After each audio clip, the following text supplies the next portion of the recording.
నమస్కారం. ఘంటారావానికి స్వాగతం. ముందుగా ప్రధాన అంశాలు. రెండు రాష్ట్రాల సీఎస్లతో కేంద్ర జలశక్తి శాఖ సమావేశం. సాగర్, శ్రీశైలం అనుబంధ ప్రాజెక్టులను అప్పగించడంపై చర్చ.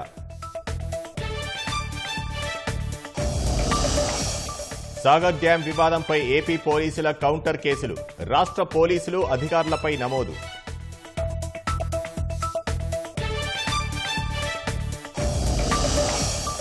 కాంగ్రెస్ అభ్యర్థులతో కేసీఆర్ సంప్రదింపుల గురించి తెలుసన్న డీకే. తెలంగాణలో సునాయాసంగా గెలుస్తామని ధీమా.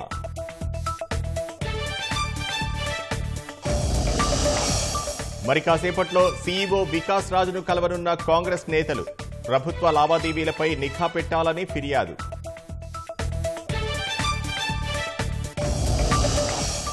చైనాలో బ్యాక్టీరియల్ నిమోనియా కేసులపై ప్రపంచ దేశాల ఆందోళన. అమెరికా, చైనా మధ్య ప్రయాణాలపై నిషేధం విధించాలని డిమాండ్లు.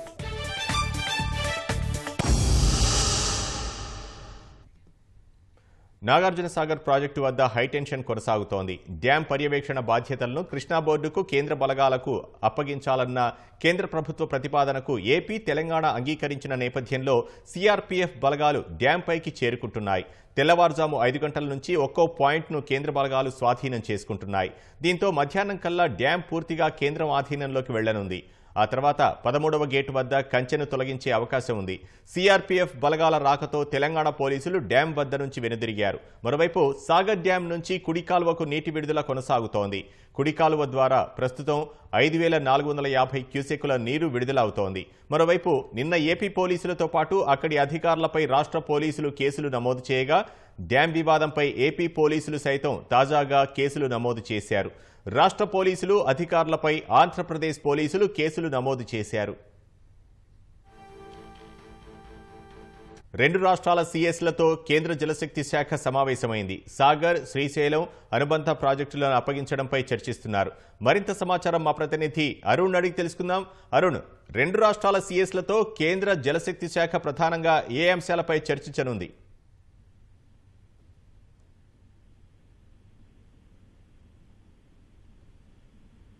అరుణ్,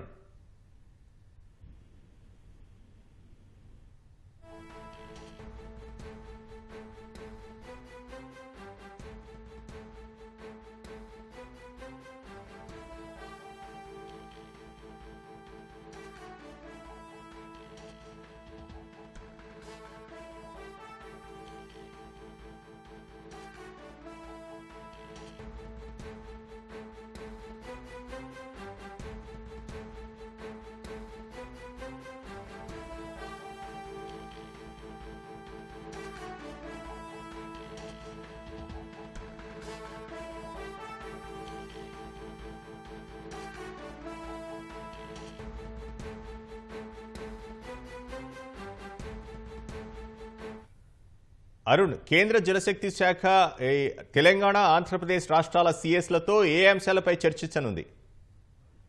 వినోద్, కొద్దిసేపటి క్రితం మీటింగ్ ముగిసింది. దాదాపు గంటంబావు పాటు మీటింగ్ జరిగింది. ఈ సమావేశంలో ప్రధానంగా రెండు జలాశయాలు కేఆర్ఎంబి పరిధిలోకి కృష్ణా నది పరివాహక ప్రాంతంలో ఇరు రాష్ట్రాల మధ్య ఉన్నటువంటి ప్రాజెక్టులను తీసుకురావాలి అని చెప్పి గతంలోనే ఒక ప్రతిపాదన వచ్చింది. ఆ ప్రతిపాదనకు అనుగుణంగా ఈ రోజు ఒక భేటీ జరిగింది. వాస్తవానికి ఈ భేటీకి కొంత సమయం ఉన్నప్పటికీ గత 3 రోజులుగా ఆంధ్రప్రదేశ్ ప్రభుత్వం వైపు నుంచి నాగార్జున సాగర్ ప్రాజెక్టు వైపుకి ఆంధ్రప్రదేశ్ పోలీస్ బలగాలు రావటం, దాని సందర్భంలో నెలకొన్నటువంటి ఉద్రిక్త పరిస్థితులను పూర్తి స్థాయిలో సమసిపోయే విధంగా, పరిస్థితులన్నిటి చేదాటిపోకుండా చూసే విధంగా చర్యలు తీసుకునే నిమిత్తం ఈ రోజు అత్యవసరంగా భేటీ అయ్యారు. భేటీకి కేంద్ర జలశక్తి శాఖ కార్యదర్శి దేబశ్రీ నేతృత్వం వహించారు. సిడబ్ల్యూసీ చైర్మన్, అదేవిధంగా కేఆర్ఎంబి చైర్మన్లు కూడా భౌతికంగా హాజరయ్యారు. కొద్దిసేపటి క్రితం మీటింగ్ ముగిసిన తర్వాత సిడబ్ల్యూసీ చైర్మన్ మాట్లాడుతూ, సిడబ్ల్యూసీ చైర్మన్ మీడియాతో మాట్లాడేందుకు విముఖత వ్యక్తం చేసినప్పటికీ ఆయన ఇచ్చినటువంటి సమాచారం ప్రకారం మీటింగ్ ముగిసింది, సమావేశం ముగిసింది. ఈ సమావేశంలో కీలకమైనటువంటి నిర్ణయాలు తీసుకున్నాము. ఆ నిర్ణయాలు ఏంటనేది త్వరలో మీకు బయటికి వెల్లడిస్తారు, మంత్రిత్వ శాఖ నుంచే బయటికి వెల్లడిస్తారు అని చెప్పి ఆయన స్పష్టం చేశారు. ప్రధానంగా జరిగినటువంటి ఈ భేటీలో జరిగినటువంటి ప్రధానమైనటువంటి అంశాలు ఒకటి శ్రీశైలం ప్రాజెక్టు, రెండు నాగార్జున సాగర్ ప్రాజెక్టు, అదేవిధంగా ఈ ప్రాజెక్టు పరిధిలో ఉన్నటువంటి ఇతర నిర్మాణాలు, ప్రాజెక్టులకు సంబంధించినటువంటి ఇతర నిర్మాణాలు, వాటన్నిటికి సంబంధించినటువంటి మెయింటెనెన్స్, ఆపరేషన్స్ అన్ని కేఆర్ఎంబి పరిధిలో ఉండాలి అని చెప్పి కేఆర్ఎంబినే వీటికి సంబంధించినటువంటి ప్రతిదీ నిర్ణయం తీసుకుంటుందని, అదే సందర్భంలో భద్రతకు సంబంధించినటువంటి డ్యామ్ ఆపరేషన్స్, ఇతరత్ర అంశాలు, అదేవిధంగా భద్రత ఇదంతా కూడా కేఆర్ఎంబి అనుగుణంగా, కేఆర్ఎంబి ఆదేశాలకు అనుగుణంగా కేంద్ర ప్రభుత్వ బలగాలు నిర్వహించేలా నిర్ణయం తీసుకున్నట్లుగా తెలుస్తోంది. ఆ మేరకే కొద్దిసేపటి తర్వాత, అంటే ఈ రోజు సాయంత్రం లోపు కేంద్ర జలశక్తి శాఖ దానికి సంబంధించినటువంటి ఒక కీలక నిర్ణయాన్ని వెల్లడించడానికి ఆస్కారం కనిపిస్తా ఉంది. ఈ బలగాలను రాష్ట్ర ప్రభుత్వాలకు సంబంధించి, అటు తెలంగాణ కావచ్చు, ఇటు ఆంధ్రప్రదేశ్ కావచ్చు, ఇరు రాష్ట్రాలకు సంబంధించినటువంటి బలగాలు వెంటనే బయటికి పంపించే విధంగా రెండు ప్రాజెక్టులను కేంద్ర ప్రభుత్వ బలగాల చేతిలోకి తీసుకురావడమే ప్రధానమైనటువంటి అంశంగా ఈ రోజు భేటీ జరిగింది. నిన్న కేంద్ర హోంశాఖ కార్యదర్శి అజయ్ భల్లా నేతృత్వంలో ఒక అత్యవసర సమావేశం జరిగింది. ఆ సమావేశంలో తీసుకున్నటువంటి నిర్ణయాలకు అనుగుణంగానే ఈ రోజు కేంద్ర జలశక్తి శాఖ కార్యదర్శి నేతృత్వంలో మరొకసారి అత్యవసర భేటీ జరిగింది. ఈ భేటీ ప్రధానంగా కేఆర్ఎంబి పర్యవేక్షణలోకి రెండు ప్రాజెక్టులు, కృష్ణా నది పరివాహక ప్రాంతంలో ఇరు రాష్ట్రాల మధ్య ఉన్నటువంటి రెండు ప్రధానమైనటువంటి ప్రాజెక్టులను కేఆర్ఎంబి పూర్తి స్థాయిలో కేఆర్ఎంబి పరిధిలోకి తీసుకురావటము, దాంతో పాటు రక్షణ, ఇతరత్ర వ్యవహారాలు, ఆపరేషన్స్ మొత్తం కూడా కేంద్ర ప్రభుత్వ బలగాల చేతిలోకి తీసుకువెళ్లటమే ప్రధానమైనటువంటి లక్ష్యంగా ప్రస్తుతం ఉన్నటువంటి ఉద్రిక్త పరిస్థితులన్నింటినీ సమసిపోయే విధంగా, ఉద్రిక్త పరిస్థితులన్నింటినీ శాంతింపచేసేందుకు గాను ఈ రోజు భేటీ కీలకంగా నిర్వహించినట్లుగా అధికారులు వెల్లడించారు. వినోద్, ధన్యవాదాలు అరుణ్.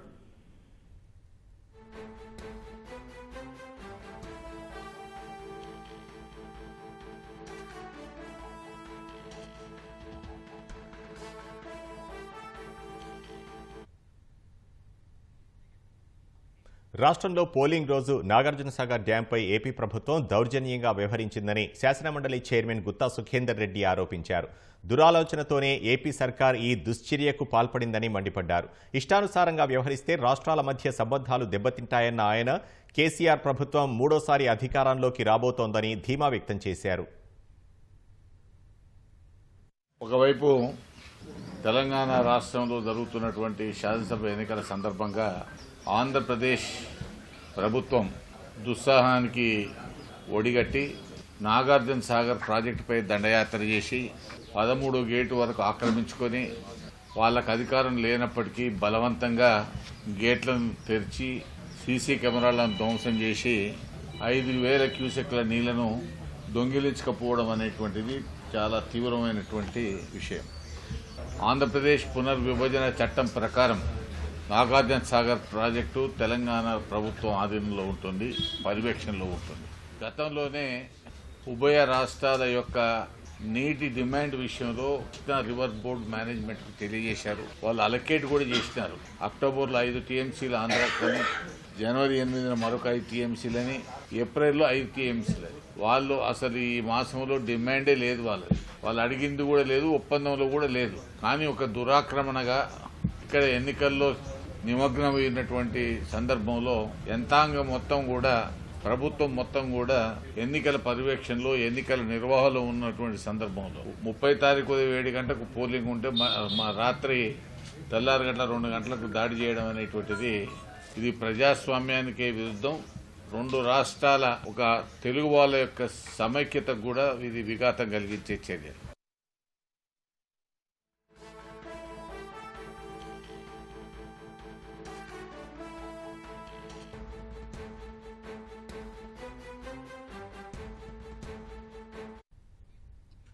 అన్ని జిల్లాల ఎన్నికల అధికారులు, రిటర్నింగ్ అధికారులతో CEO Vikas Raj video conference నిర్వహిస్తున్నారు.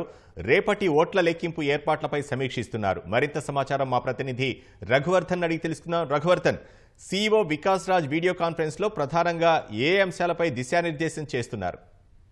శాసనసభ ఎన్నికలకు సంబంధించి రేపు ఓట్ల లెక్కింపు జరగనుంది. రాష్ట్ర వ్యాప్తంగా 119 నియోజకవర్గాలకు సంబంధించిన ఓట్ల లెక్కింపులు 49 ప్రాంతాల్లో లెక్కింపు చేపట్టున్నారు. రేపు ఉదయం 8 గంటలకు లెక్కింపు ప్రారంభమవుతుంది. మొదటగా పోస్టల్ బ్యాలెట్ లెక్కిస్తారు, ఆ తర్వాత అరగంట తర్వాత ఈవీఎంలలోని ఓట్లను లెక్కించడం ప్రారంభిస్తారు. ఈ నేపథ్యంలోనే ఇప్పటికే లెక్కింపుకు సంబంధించిన ప్రక్రియ కోసం అన్ని రకాల ఏర్పాట్లు పూర్తి చేశారు. రేపు లెక్కింపు సందర్భంగా తీసుకోవాల్సిన జాగ్రత్తలు ఇప్పటివరకు చేసిన ఏర్పాట్లతో పాటు నివేదికలకు సంబంధించి రౌండ్ల వారీగా ఫలితాల ప్రకటన, అందుకు సంబంధించిన ప్రక్రియ, అక్కడ ఉన్న పరిశీలకుని ఆమోదం తదితర అంశాలపై పూర్తి స్థాయిలో వికాస్ రాజ్ అధికారులకు దిశానిర్దేశం చేస్తారు. దీంతో పాటు లెక్కింపు కేంద్రాల వద్ద భద్రతా పరంగా పాటు ఇతర పరంగా చేసిన ఏర్పాట్లు, తీసుకోవాల్సిన జాగ్రత్తలపై అధికారులకు దిశానిర్దేశం చేస్తున్నారు. వినోద్, ధన్యవాదాలు రఘువర్ధన్.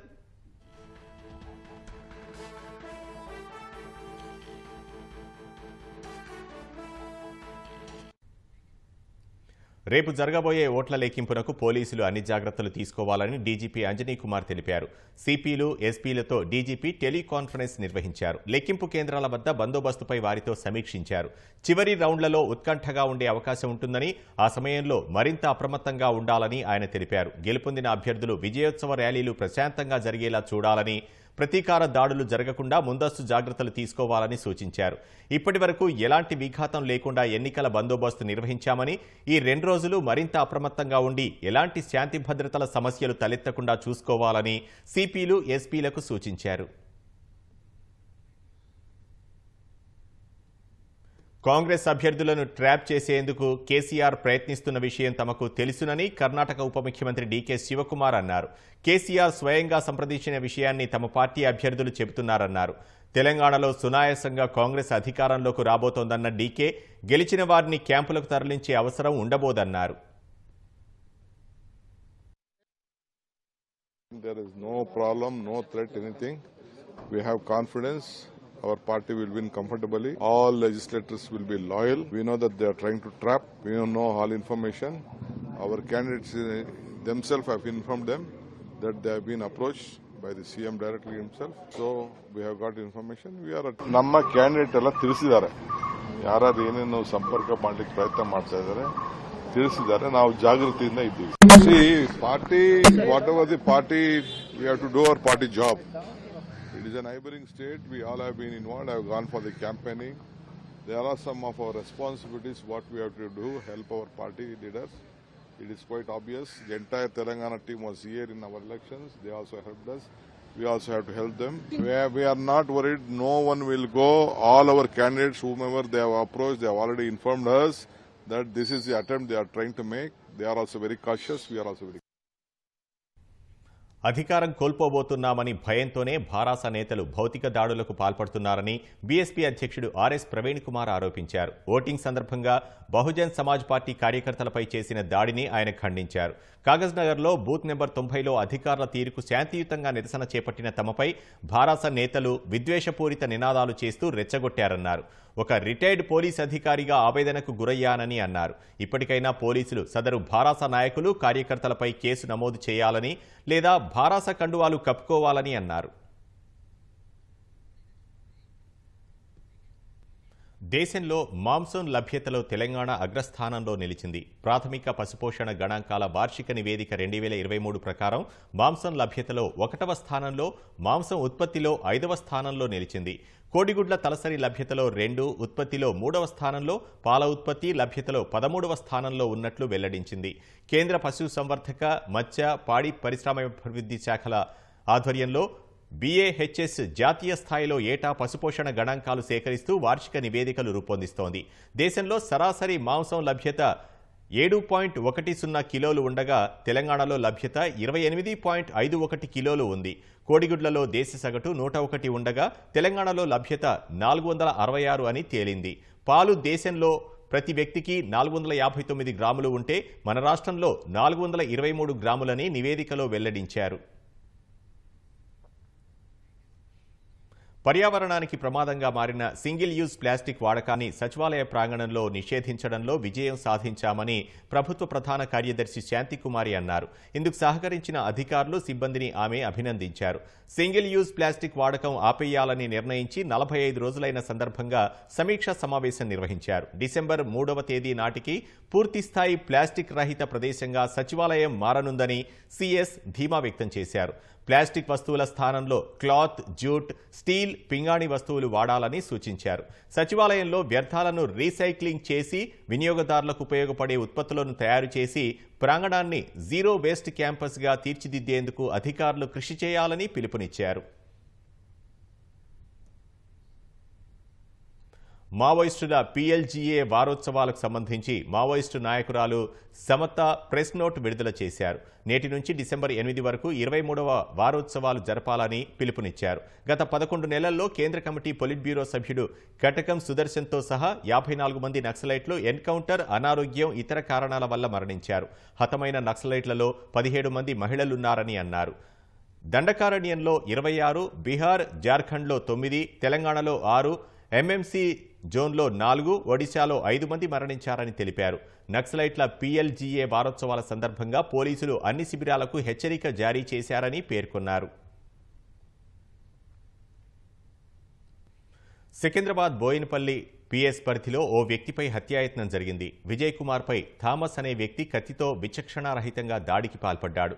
ఇంటి సమీపంలోని గోవుకు ఆహారం పెడుతుండగా తమ ఇంటి వద్ద ఎందుకు ఇదంతా చేస్తున్నారని విజయ్ కుమార్ తల్లితో థామస్ దుర్భాషలాడాడు. దీంతో ఇదేంటని ప్రశ్నించిన విజయ్ కుమార్పై థామస్ కత్తితో దాడి చేశాడు. ఘటనా స్థలికి చేరుకున్న పోలీసులు బాధితుణ్ణి ఆసుపత్రికి తరలించి నిందితుణ్ణి అదుపులోకి తీసుకున్నారు. అనుమానాస్పద స్థితిలో బాలిక మృతి చెందిన ఘటన హైదరాబాద్ శివార్లోని శివరాంపల్లిలో ఆలస్యంగా వెలుగులోకి వచ్చింది. రోజువారీ కూలీలైన వెంకటేష్, అంజమ్మ దంపతుల కుమార్తె కావేరి ఇంట్లోని వంటగదిలో ఇనుప పైపునకు ఉరివేసుకొని చనిపోయినట్లు కుటుంబ సభ్యులు తెలిపారు. స్థానికులు పోలీసులకు సమాచారాన్ని అందించగా ఘటనా స్థలానికి చేరుకొని కేసు నమోదు చేశారు. అధికారులు ఆధారాలు సేకరించి దర్యాప్తు చేస్తున్నారు. బాబాయ్ స్పాట్లో ఇట్లా అవుతుందని నాకు తెలియకుండా ఇట్లా వచ్చేసి స్పాట్లోకి వచ్చింది. తెలియగానే చూసాక చిన్న వేసుకొని చనిపోయిందని చెప్పని మా వాళ్ళు చెప్పడానికి వచ్చేసినారు. అంతకుముందు పోయి అక్కడి నుంచి వస్తే తోలుకొచ్చి అన్నం తిందా అని చెప్పాలి. ఇక్కడ తిన్నాకలా తిన్నదో తెలియదు. మా తమ్ముళ్ళు అందరూ మా అమ్మ ఇట్లా వాడుకుంది, మా తమ్ముడు వాడుకున్నాక ఇట్లా కింద చనిపోయిందని చెప్పి తెలిసిపోయింది. నాకు స్పాట్ చెప్పాలని వచ్చేసింది. హైదరాబాద్ సంస్థానంలో నిరుపేదలు, తాడితులు, పీడితుల పక్షాన పోరాడిన ధీరవనిత జెట్టి ఈశ్వరీబాయి. బానిసత్వంలో మగ్గిన అణగారిన వర్గాలకు విముక్తి కలిగించడానికి ఆమె ఎంతగానో కృషి చేశారు. బాబాసాహెబ్ అంబేద్కర్ అడుగుజాడల్లో నిలిచిన ఈశ్వరీబాయి 105వ జయంతి వేడుకలు ఘనంగా నిర్వహించారు. ధీరవనిత ఈశ్వరీబాయి జీవితాన్ని నవతరానికి పరిచయం చేస్తే వారు ప్రశ్నించడం, సమస్యలపై పోరాడటం నేర్చుకుంటారని హైకోర్టు న్యాయమూర్తి జస్టిస్ భీమపాక నాగేష్ అన్నారు. హైదరాబాద్ రవీంద్ర భారతిలో ఈశ్వరీబాయి స్మారక ట్రస్టు ఆధ్వర్యంలో ఆమె 105వ జయంతిని ఘనంగా నిర్వహించారు. ఈశ్వరీబాయి కుటుంబం అనేక విద్యా సంస్థల్ని నెలకొల్పిందని ప్రశంసించిన జస్టిస్ భీమపాక నాగేష్ దేశంలోని అనేక సమస్యలకు విద్యతోనే పరిష్కారం దొరుకుతుందన్నారు. 1969లో శాసనసభ్యులుగా ఎన్నికైన ఆమె ప్రత్యేక తెలంగాణ కోసం అసెంబ్లీలో గళం విప్పిన తొలి మహిళా నేతగా గుర్తింపు పొందారని తెలిపారు. ఈ దేశంలో చాలా సమస్యలు ఉన్నాయి, కానీ విద్య ద్వారా పరిష్కరించలేని సమస్య అంటూ ఏది లేదనే ఉద్దేశాన్ని స్వామి వివేకానంద చెప్పారు. వీరు స్కూల్స్ పెట్టి ఆచరణ రూపంలో మనందరికీ చూపించినందుకు గీతారెడ్డి గారి కుటుంబానికి, వాళ్ళ ట్రస్ట్ కి నేను మనస్ఫూర్తిగా ధన్యవాదాలు తెలియజేస్తా ఉన్నా.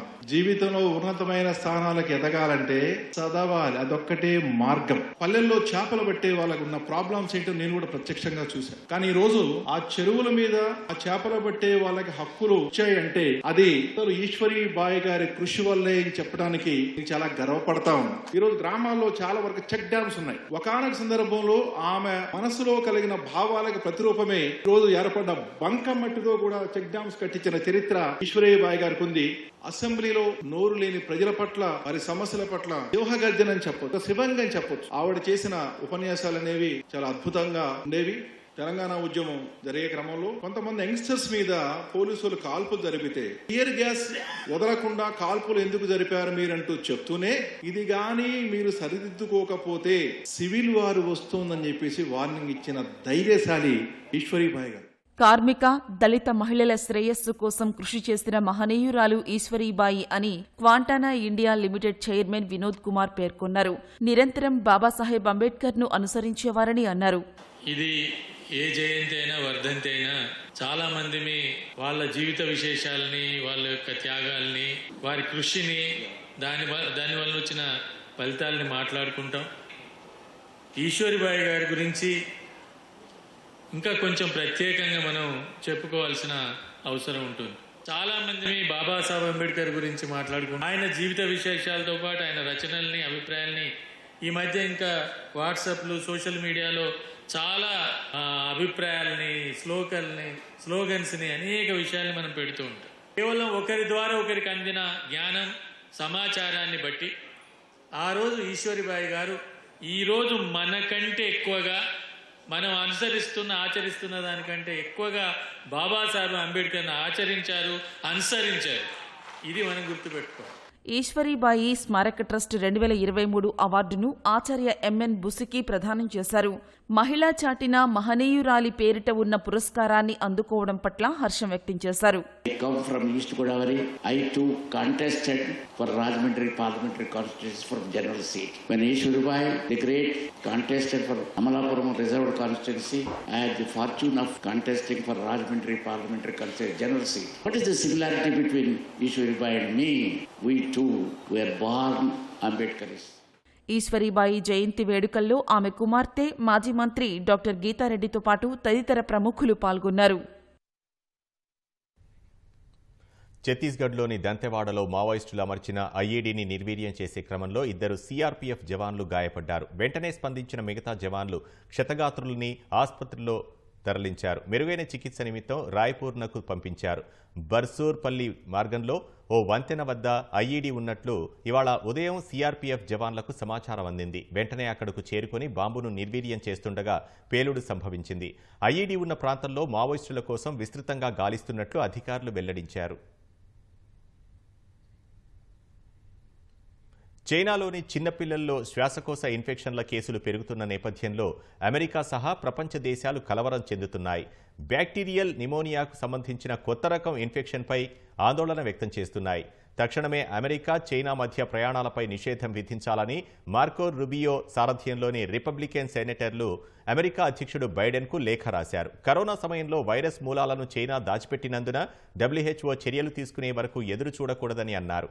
అమెరికన్ల ఆరోగ్యం, ఆర్థిక వ్యవస్థను కాపాడుకునేందుకు తక్షణమే చర్యలు చేపట్టాలని డిమాండ్ చేశారు. కొత్త వ్యాధి గురించి పూర్తిగా తెలిసే వరకు ఈ ఆంక్షలు కొనసాగించాలని రిపబ్లికన్ సెనేటర్లు తమ లేఖలో విజ్ఞప్తి చేశారు.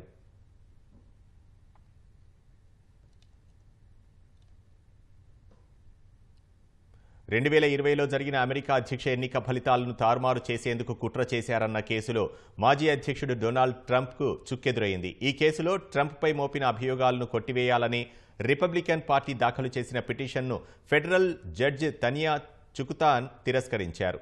మాజీ అధ్యక్షుడు హోదాలో ఎలాంటి రక్షణలు ఉండవని, ఈ కేసులో విచారణ ఎదుర్కోవాల్సిందేనని జడ్జి రూలింగ్ ఇచ్చారు. పదవిలో ఉన్నప్పుడు మాత్రమే దర్యాప్తు, నేరారోపణ, విచారణ, అభియోగాల నమోదు, దోషి ఏదైనా నేరపూరిత చర్యలకు సంబంధించి శిక్ష విధించే విషయంలో మాత్రమే మినహాయింపు ఉంటుందని జడ్జి పేర్కొన్నారు. ఈ కేసు విచారణ మార్చిలో జరగనుండగా తాను ఎలాంటి తప్పు చేయలేదని ట్రంప్ వాదిస్తున్నారు.